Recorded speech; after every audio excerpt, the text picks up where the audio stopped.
Assalamualaikum warahmatullahi wabarakatuh. Salam sejahtera untuk kita semuanya. Kembali lagi ke channel Natani Ternak ya teman-teman semua. Channel dunia pertanian peternakan yang khusus membahas tentang perkelincian.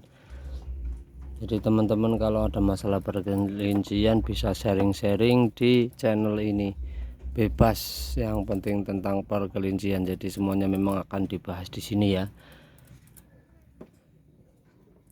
Di bibit kelinci, kandang, perawatan, pengobatan, penjualan, peternak-peternak yang sudah berjalan lama juga akan kita ulas di channel ini. Nah, ini yang sering jadi pertanyaan teman-teman ya dalam memulai kelinci, mungkin masih belum mengerti tentang pembesaran. Jadi usaha pembesaran, karena mungkin ada juga dari teman-teman itu yang tidak sempat atau kurang mau dalam hal breeding ya, breeding ternak, jadi lebih memilih ke pembesaran.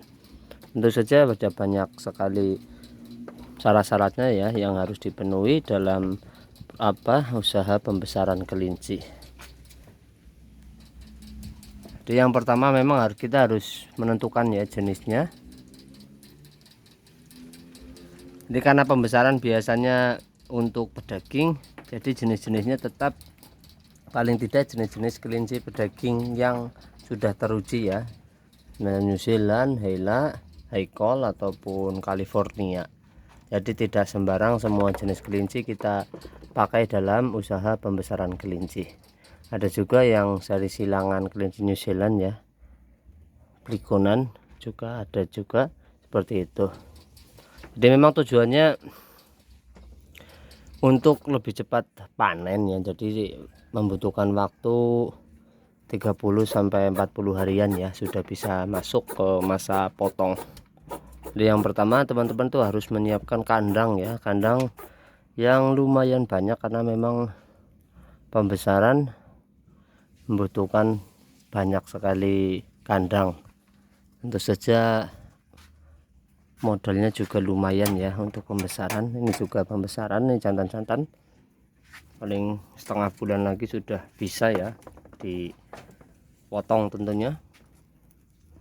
Dia ada sistem yang satu ekor seperti ini, atau 2 ekor juga ada juga yang banyak nih, 4 sampai 6 ekor juga bisa. Jadi kalau banyak seperti ini perlu dipersiapkan juga kelengkapannya ya, bisa wadah pakan, tempat minum atau nipelnya itu harus sesuai, jangan sampai isinya banyak tapi tempat makannya cuma satu, untuk minumnya cuma satu, ntar berebutan, yang kalah pertumbuhannya tidak akan maksimal. Nah, ini yang isi-isi satu sebenarnya kalau sudah umur 3 bulan ya, 3 bulanan ini untuk membuat bibit ya, karena memang betina-betina. Kalau ini 2 bulanan lebih sedikit ya, untuk jenis Haila masih bisa nyampur 2 ekor.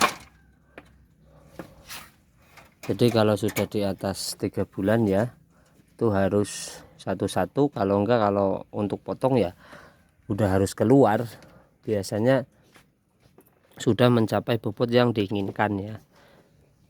Terus setelah kandang teman-teman tuh harus bisa memastikan ya kelinci-kelinci yang kita ambil atau yang mau kita besarkan itu pakannya kita tahu ya, jangan sampai ganti pakan. Jadi misal di peternak yang kita ambil dengan pakan ampas tahu ya, paling tidak kita harus menyesuaikan dengan pakan yang sama.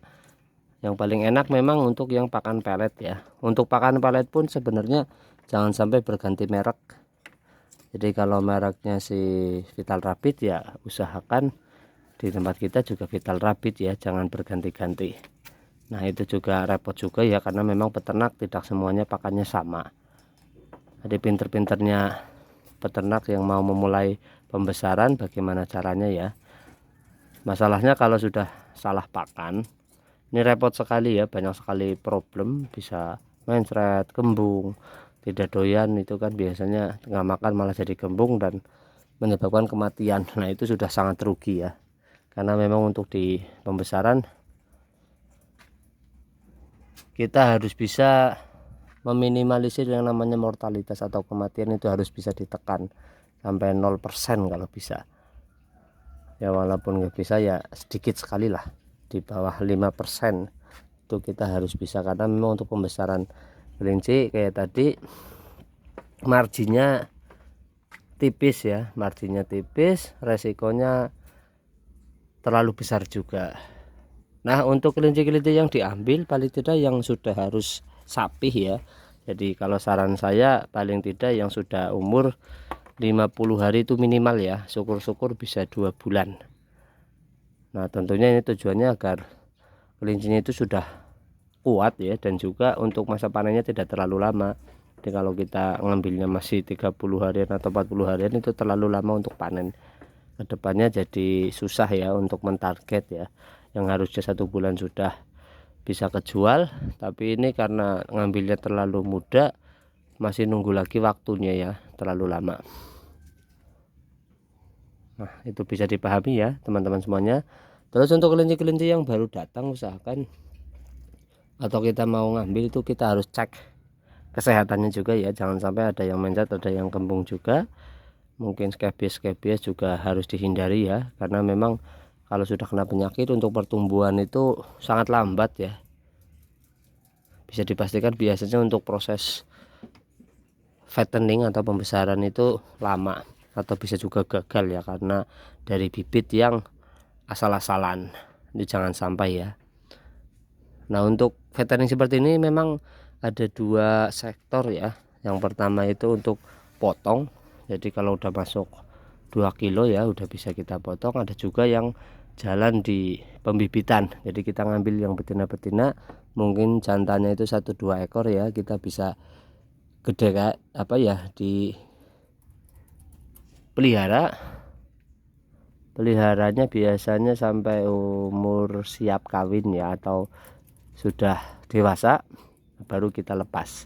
Memang ini lebih lama dalam hal perawatan, tapi biasanya hasilnya akan lebih besar karena memang harga bibit dengan harga potong itu lebih mahal harga bibit.